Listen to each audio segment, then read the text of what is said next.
अच्छा तो आवत अवसर पूछा तनी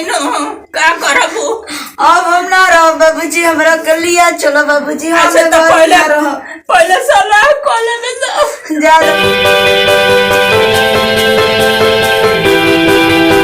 आज का जने का करते रे छोटी का करते तो दिन भर खाली मोबाइल में रहते है यार। आज ही देखो तनी का हो गल तनी साल चलाओ तनी नेट तो अब देखो तो तबीयत ठीक नहीं है ऊपर की बेकार कर तो मरल बिया आ तो इसका दिमाग पर है यार। का हम जियो खानी ना पूछलानी कि रो रखाई तो कहते ना खाई तो अपन बैठा रही खाना वाले का हमरा दिही आ दवाई खाई के तो बुढ़ा जब दिही बीमार पड़ बुढ़िया तो हमरा के एकदम जियो दुश्वार को देले बनिए घर में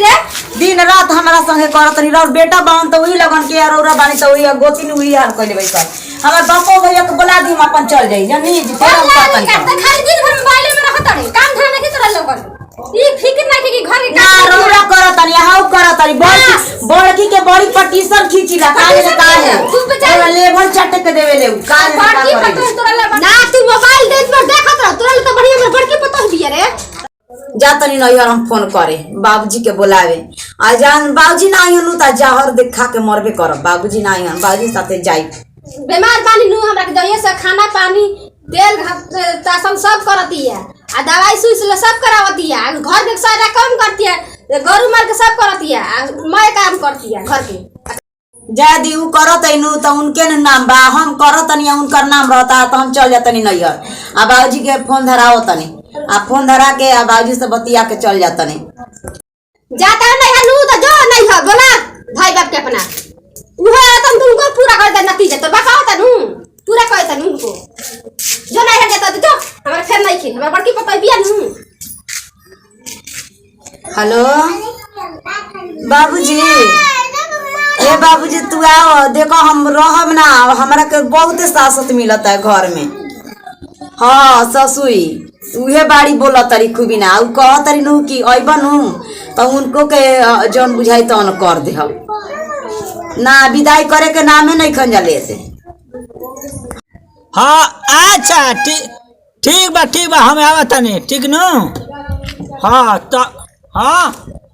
आवत तो हम लिया चलते ठीक है बा। हाँ अच्छा ठीक बा रख ठीक है बा बाबूजी रख तब। हाँ आई है तो फोन करी है घरवा हम नीचवा आई है। अरे बहुते जहर उगिला तरी बुढ़िया इनका चलते तो हमरा मरे के मन करता कि मर जाई हम। हाँ ठीक बा रख आवत आव जल्दी आई है विदाई मांगी है वही घड़ी हम चलब रहब ना। ठीक बा रख ठीक बा। हम सोचत रही कौन चीज अपन अच्छा ठीक बा जाता नहीं हम तो आखिर लियावे जाए के बोले बा बुचिया के ठीक बा जाता नहीं अपन देखो तैयारी में लागत नहीं। बाबूजी तोर ना आई हन अच्छा हंसत रही देखा तुम आवत तो रहबो का करी हन उलिया के चलिए जाई हन सब दिन बहुत हमरा के कर दिया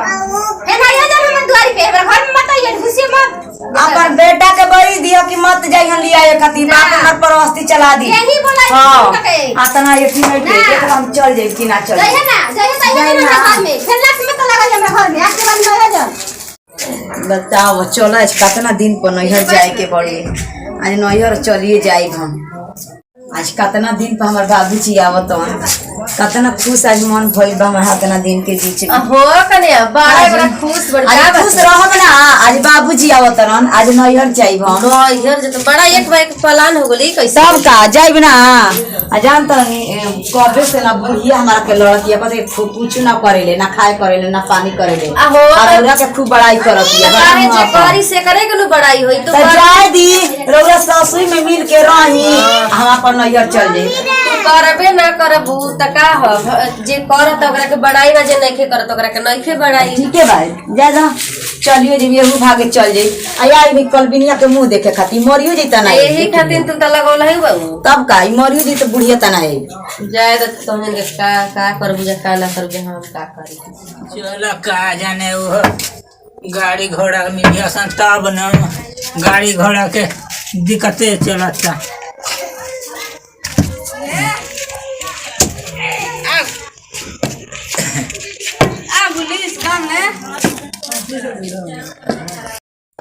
चलो अब तो आइए गो नहीं जा देखा तने कि और न 5 मिनट का राह बा आदमी देखा है कि गलियो चिन्हा तो नहीं खे कैसे कैसे सब बना दिले बड़ा आदमी जहुआ आइल बड़ा। चलो बुझाता आगा फूचे के परी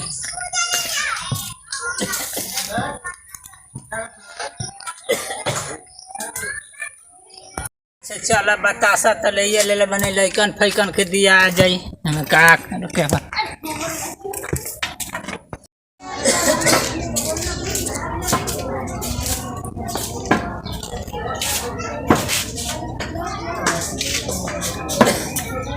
बच्चा बच्चा यहाँ तो ऊपर बैठल बानी नु लगले बाबूजी आवत हन सरबाजी की क्या करी हम आवल त और कह तरी कि आ जाइहन बाबूजी तर के बिया आज जाइब हम देख ले बढ़िया ना जाई। अच्छा देख लियो आवो नहीं रहुआ देखो तो हमर बाबूजी का आइब हन देखो तो लिया के बाबूजी देखत है ज्यादा बच्चा आवो बाबूजी रे कुछ बाबूजी भाई खुश रहा जा बड़ हो जा बाबूजी बैठे। अच्छा अच्छा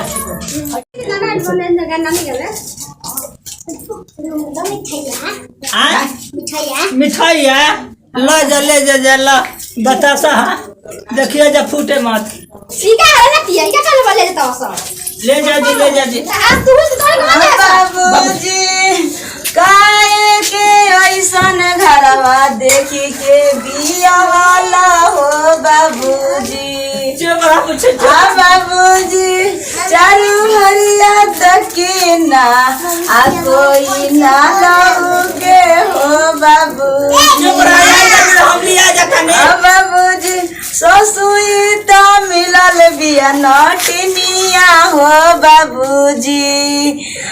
बाबूजी मन करत कि जहरवा खाई के मरी जाई हो बाबूजी कैसन घरवा देखी के आ बियाहल हो बाबूजी चुप रहा आ बाबूजी का करबो नसीब में यह रहनु इटावा के घरवा देखी के बियाहल हो बाबूजी अरेड़ावा के लागल बा बड़ेरावा हो बाबूजी ऐसन घरवा देखी के बियाहल हो बाबूजी करे के पड़ता बाबूजी जानते हो बाबूजी हमरे के ससुइयो मारेले गोतिनियो मारेले हाँ देवरा बनू नतिया मारेले बाबूजी। अच्छा तो आवत अवसर तो पूछता नहीं का करबू अब हम ना रहो बाबूजी हमरा के लिया चलो बाबूजी हम तो पहले सलाह कोले में ज्यादा बाबूजी हम ना रहोगे घर में जब बेटी चाहत रह तो लिया के चलो ना तो हम फसरी लगा के मर जेबो ना ऐसा काम मत करी हो अब आवत अवसर तो पूछता नहीं एकरा बाद चलो ला जाई हमारा के लिया के चला हो बाबूजी हमारा सलाह कोनो से मतलब कोनो ना सलाह दिया सन हमारे के लिया चला ऐसा ही हम चलब तैयारी बाड़ू हम ऐसा ही चलब हमारा तैयारी अच्छा चला चलो ले ले अपन ही थी धोरा जा कर जावा थी मैं जवन बेगो को बाजो सरिया में चला चलो हम चलत चलो हाथ ना दुख दे बजला आई हनी के नहीं खिसान ओकर ने खजन माई ओकर जबर हो गति होई तब न होई बाबूजी हम लोग बेग चलो हम ना रहबे घर में बाबूजी दा हम लिया के चलो बाबूजी दे चलो सब सरिया ले ली बड़ी मारे लगे हम जाइब ना जाइब सुन बेटा हम नहीं थे आ घर में आज के बाद लत मत लगा बाबूजी ये मारे ले हमरा के खाना ना पूरा करवा दे नहीं तो यार कब आ जाई वही बना करे अजी अम्मा जी छोड़ दी जाए कि जा तड़ी का जा दी मत का अरे भाई जा हां जाइब ना जाओ ये मारे ला हो बाबूजी ये मारे ला भैया हो मारे तरह के घूम काट दे मार के तय कर हर तक लगा के तो बोला उसे बोली तब हाथ तू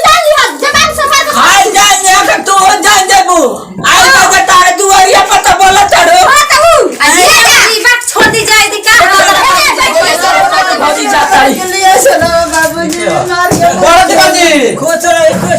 लाख रुपया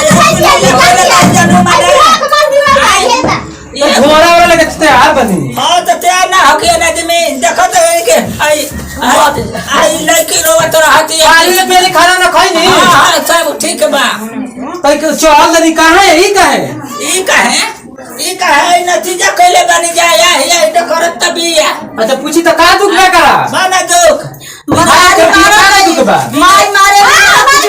गोतिनिया सही में ना मारे ली यो सही मारे लो सही कहबू तू ना सब जगह कोट जल जा मारे रे बाबूजी हम ना रहो बाबूजी चलो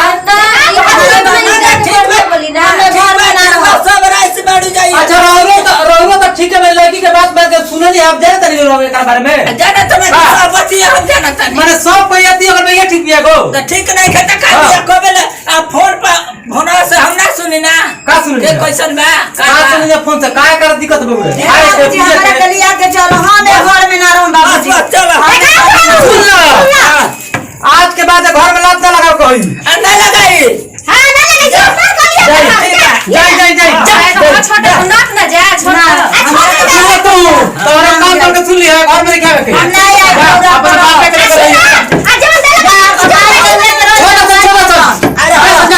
माई के दानम करे त अपन माई के लेके रही हम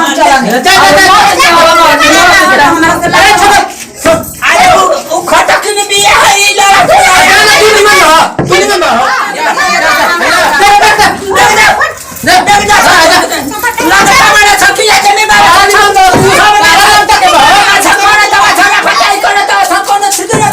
लड़की जो ना कहीं तेरे सुन ला दारू पिया वाला जा अपन लड़की के बियाह कर दे हम बियाह कर लेब अपन छोड़ दे बोल तक न करिया पूरा साल बाद 2 6 महीना छोड़ सब ओका कर लिया ही करी घरे 6 महीना 6 महीना जा ही के नहीं खबर घरे ना मार देखो कैसे छोड़ंग लगे बोल बोल के करे मैं करी लबा लबा जा ये जाला ये जाला अजी चली हम बानी नु जाय दी गोइली त चली छोड़ दे चली जाय चल मैं तो हम तेरे घसम जा दे हम तोरा के तेरे घसम।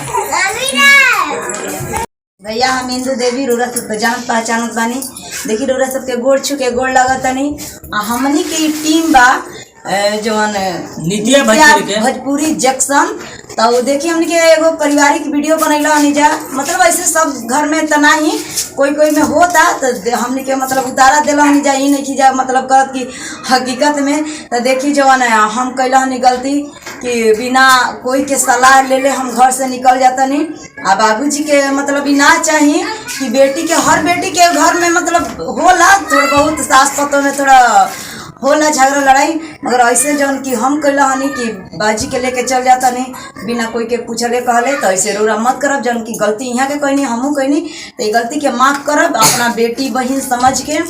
तो हमनी के अगर ई वीडियो अच्छा लागल तो लाइक शेयर सब्सक्राइब करब कमेंट करके बताएं कि कैसन लागल। आ जितना दुलार प्यार टीम के देतनी वैसे ही बनौले रहो टीम पर। एजे से दी विदाई अगला